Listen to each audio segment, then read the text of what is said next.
Great. Okay. So you say your first job was stripping after working with your grandmother, for your grandmother.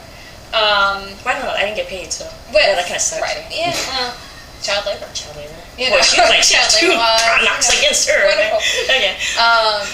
And then you said you did a Playboy-esque scene. Yeah.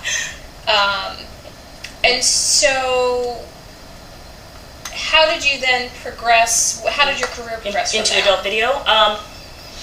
I was still stripping. I was finished school. I had a regular job, and I liked the money out of stripping. So I mean, I continued to do that. And then one of the girls was saying, you should do some videos. She goes, I'm going to Los Angeles. I found all these things on LA Weekly. I said, really? So I was like checking it out. I found one that said, Asian must be able to speak some Japanese, 18 plus, no nudity required. It's like, and no sex involved. And it ended up being a 25 bukkake. It's technically not sex, but it was very intercourse. It was very goopy. Yeah. Okay. But I mean, I got $600 cash, and to me that was like, heck yeah. Direct sex. It's like burns. Got it. That didn't last very long. I suppose it's not too bad. 25 guys all at once? Well, no, I mean, as many as can pop at the same time. They would come, and then as it would filter in and come around. I was going to say they should get an award if all 25 that would be amazing. That would be amazing. And go. Just sat there. Look at all 25 of them. I know. Very cool. Yes. And from there I got referrals from that guy.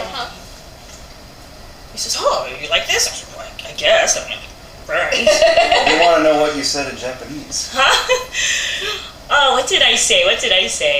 They gave me a big script, and I was,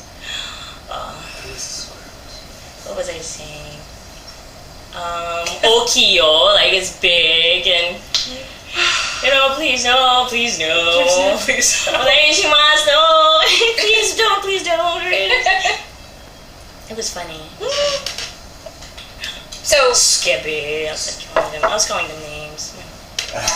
So no better than most scripts. No better than most scripts. Yeah, it's ad-libbed. Just ad-libbed some Japanese for flavor. Yes. On an educational thread, if Mika were teaching courses to people entering the industry, what would she like to teach, or what curriculum would she put together? Ooh, that's a good question. That is a good question. I probably would teach anal prep. Anal prep. It's very good. I mean, it's an extremely pleasurable form of sex that a lot of people are interested in, but they don't really know how to prep themselves for it. I find myself talking about that a lot on Twitter because like men want to try it, women want to try it, and they want to try it with their partner. Absolutely. It's because it's a little more involved than the hoo-ha, a little more prepped involved. Yeah, absolutely. Are there any particular books that you like, or would you just say don't try a book, listen to me? Would you rather somebody just listen because they're not going to read, or? Well, I think it would have to be more like a one-on-one type of consultation because everyone is wired differently. Okay. I think everyone's wired differently. They have sensory, where their sensitive is different. Yeah. Everyone's internal terrain is different. Yeah. So I think it would have to probably be like a one-on-one or a very small group setting. A really small group setting. Like a book can give you a nice generalization, be more anatomically correct, I suppose, but everybody's a little bit different. Everybody's a little different. Yeah. That's great. That's fantastic. Yes. 2 more. Generally speaking, did you enjoy your Bunny Ranch tenure? I did. It was a lot different when I was actually afraid to go. Dennis was asking me for years, and I was like, oh, no, they're gonna be like fat, stinky truck drivers, and I don't want to go. And I said, no, Mika's not like that. It's not like that at all, and it's not. So I was very surprised at the clientele that was coming. I mean, they're not. I don't know why. I was in my head. I just like, come here, girl. Come on, go mount you. I mean, that's what I was thinking in my head. That's understandable. Yeah. Well, sure. But I mean, you have no choice on who. You do. You do have choice. You do have choice. I mean, there's 35 women at any given time. There's 35 rooms, and the man can pick you. But the thing is, you go into the room, you negotiate, and you see if you have chemistry. Because sometimes, and you would tell them, I said, if we don't have chemistry, it's just not going to be good. Doesn't matter how much you pay. Right. And there's the great thing about the girls that are there, and I love you guys very much. the girls are so awesome. The girls are awesome. You'd think they'd be like, meow, meow, you know? But because he hires girls that are slightly different, You're not really in competition. yeah, you're not in competition with each other. We're all slightly different, and so the guys have a big variety. Bringing something special. Yeah, so they have a big variety of women. Like there's a tall, skinny Asian. There's a short Asian with no boobs. You know, it's schoolgirl Asian. You know, it's kind of like Barbie. Astronaut hooker. You know. Well, I want to follow up on this. One second. On the same subject. Yes. Well, what I wanted to follow up on. I just wanted to ask, were you happy with the kind of money you made there? I didn't make any more money than I did in porn. Really? So it wasn't like, wow, I'm making so much money here. Or, you know, it was the same amount I would make. And when I did my taxes, I said, oh, I'm just really more tired. That's really the only difference. Now because the parlor hours are 12-hour shifts. Right. Yeah. And I'm not horny 12 hours a day. Oh, so they wow. really have to engage me Right. intellectually for me to be interested, because otherwise I'm like, I'm really tired and you're kind of boring me, so I'm going to go to talk to somebody else now. Yeah. Or unless They you're have to like, engage. But I know. Like Do you like just do a sleeping narcolepsy? Because that'd be like totally cool. That's your thing. But I had to.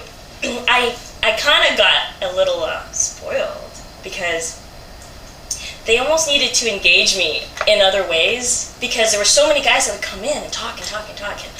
And when you're there for 12 hours, you're like you can kind of be selective with whom you talk to and engage with. So. It was really interesting. You learn about yourself, what your limitations are. Like, no, I don't want to be suspended from the ceiling with fishing wire.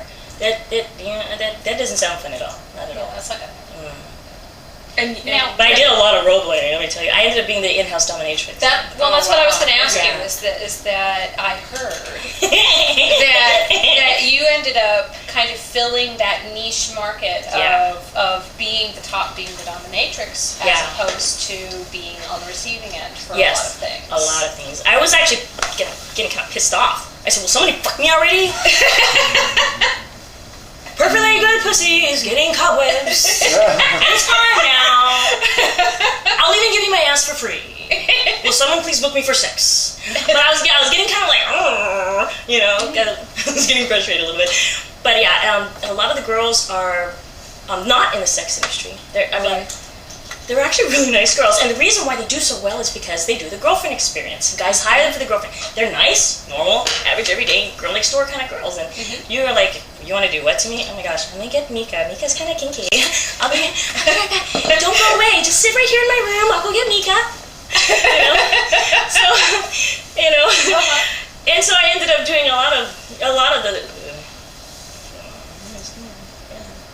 Has the Bunny Ranch replaced you?